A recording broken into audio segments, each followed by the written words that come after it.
He can walk alone at night.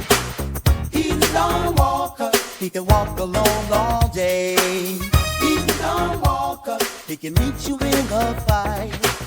He's a Dawnwalker. Here's what I have to say. We have gotten the first trailer for a game called The Blood of Dawnwalker. Now, I always want to say this the other way. I want to say Blood of the Dawnwalker, not The Blood of Dawnwalker.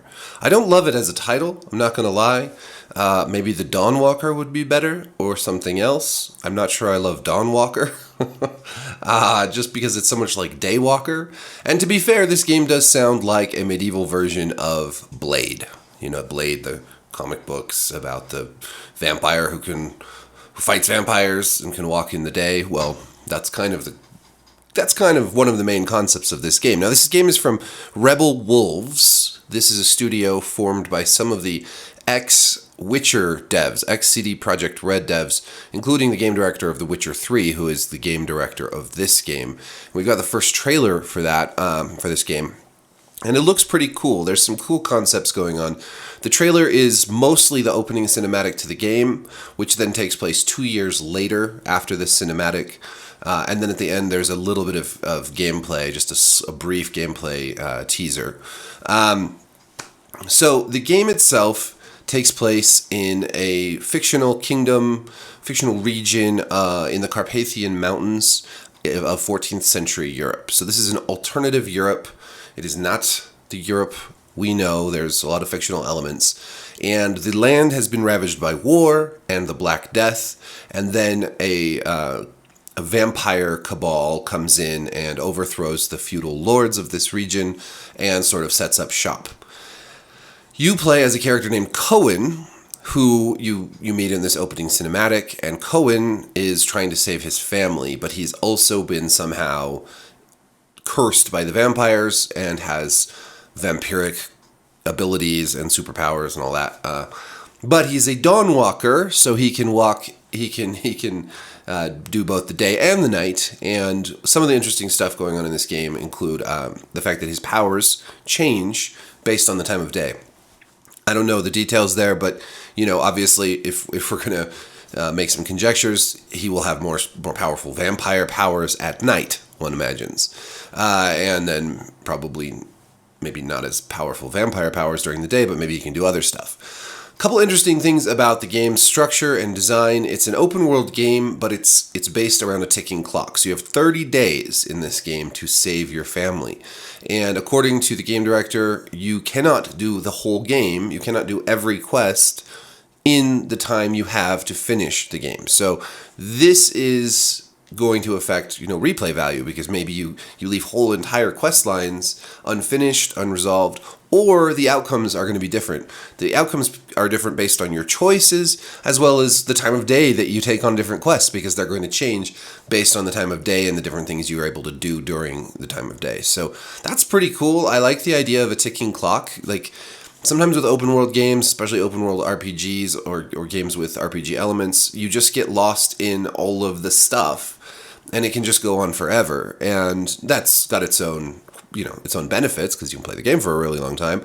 But having a ticking clock where you have to make choices and you have to do things within a specific time frame does give a sense of urgency and a sense of intensity that a lot of games, especially open world games, don't have. And it's an interesting alternative to creating a more linear game, right? Because often we think, okay, there's linear games and then there's open world games, but we don't often consider, a time-based game where you have to, I guess you could think of something like XCOM, where there is a lot of that ticking clock element, right? You have to make choices. You can't do all the missions. So in a sense, this is bringing in a little bit of that sense of urgency from XCOM and the ticking clock from XCOM, which is great.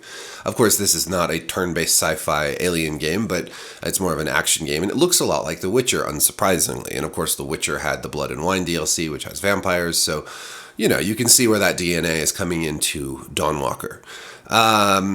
Beyond that, the other main concern I have about this game is just that it's being built on Unreal Engine 5, and so much Unreal Engine 5 stuff has been a little lacking. This is another concern a lot of people have with The Witcher 4, that they've moved over from the Red Engine to Unreal Engine 5, and I think it's a concern that is worth having. I do think that this looks good, though. It doesn't feel generic in the way that a lot of sort of Unreal games have felt lately, where there's just not a whole lot of attention to the sort of aesthetic and style. But I don't know. We'll see. I mean, it's too early to say whether or not that's going to be cause for concern. Other than that, I think it's great to see a game that really just doesn't feel like it's, bringing any sort of modern day politics into it.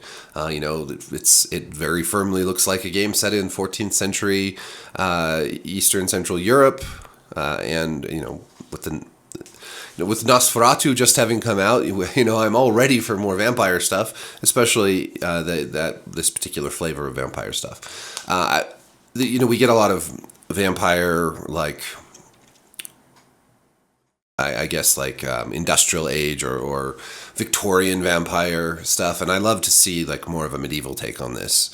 Beyond the ticking clock, the other thing that sounds kind of cool about this game is that there is no obvious differentiator or divide between main quests and side quests. So it's not like you've got. I mean, this is what I assume based on what they've said. You don't have just like, here's your main quest that you have to follow, and here's like 6 side quests you have to follow. It's just all quests. And so I think this is a great idea, because I don't really love breaking up RPGs into main quest, side quest, and having a lot of fetch quests and a lot of these sort of unimportant things. I'd much rather have it be unclear as a player what I'm supposed to necessarily do or what in what order, and have all the questing sort of funnel you towards some kind of outcome. And hopefully there'll be lots of different outcomes, lots of different endings, and this will be exciting and fresh. I think it's interesting that this comes out so close on the heels of The Witcher 4. There's been a lot of controversy around The Witcher 4, and I made a video, talked about that. I talked about, people have called the new design for Ciri, who's the new main character in The Witcher 4, they've called that ugly. I don't think it's ugly. I do think it's odd. People are really, really worried that CD Projekt Red is going woke, or that there's going to be a lot of DEI stuff in that game. I don't know, because there's still a lot of the main people that founded CDPR at the company still. So I think that rumors of The Witcher 4 going woke are greatly exaggerated. I think that if you read some of the statements that they've talked about, they mention having, some focus on Ciri being a woman, but they really don't make it sound like it's going to be the main focus. And I think throughout the Witcher games and books and stories, the sense of the other, the outcast, is very strong. Geralt of Rivia is an outcast, and him being othered is a main theme that runs through the games. Other stuff like racism against dwarves, against elves, is a major recurring theme that predates any of our modern sort of DEI, social justice warrior stuff. So I think that is thematically very congruent with past games, and I think it would be weird if they just didn't, if they were just like, we're not going to talk about Ciri being a woman at all. So I understand the concerns. People are worried about this being overly woke, about this being overly feminist, whatever. But I mean, I think these stories are already leaning in that direction before it was like a big controversial thing. And I think it's a perfectly fine direction for The Witcher to take, because I think they've always handled that very skillfully. It doesn't feel like modern day politics are being shoved in your face. It just feels like this is one of the struggles that these characters have had to face. This is a struggle that the society has to face, the culture has to face with these different races, and there's pogroms and all the other stuff. And I think that all enriches the world and makes it more interesting, honestly. So as long as it's handled with the kind of deftness and skill that CD Projekt Red has shown in the past, I'm not too worried. And I don't think that enough of these developers have left for studios like Rebel Wolves to make this totally insanely worrisome. We'll see. The jury's still out on The Witcher 4. Obviously, the same thing goes for Dawnwalker. I think it looks great. I think it's going to be fun. But who knows? This is the first game from this studio. I like the ideas. I like the concepts. I really love that ticking clock. The idea of blurry lines between main and side quests. The idea of an open world, but with urgency. All of these things, as well as the theme, vampire overlords in a medieval setting. All of that sounds great. And then, of course, we have Kingdom Come Deliverance 2 coming out soon. And that's exciting as well because, of course, that's not a fantasy RPG. It's a medieval, rooted in reality RPG with no magic or anything like that. Looks like they've expanded on the first game a lot, and that's pretty exciting. So there's a lot of pretty exciting RPGs on the horizon, either close or distant. And we'll know more about the Blood of Dawnwalker. Oh, that's awkward.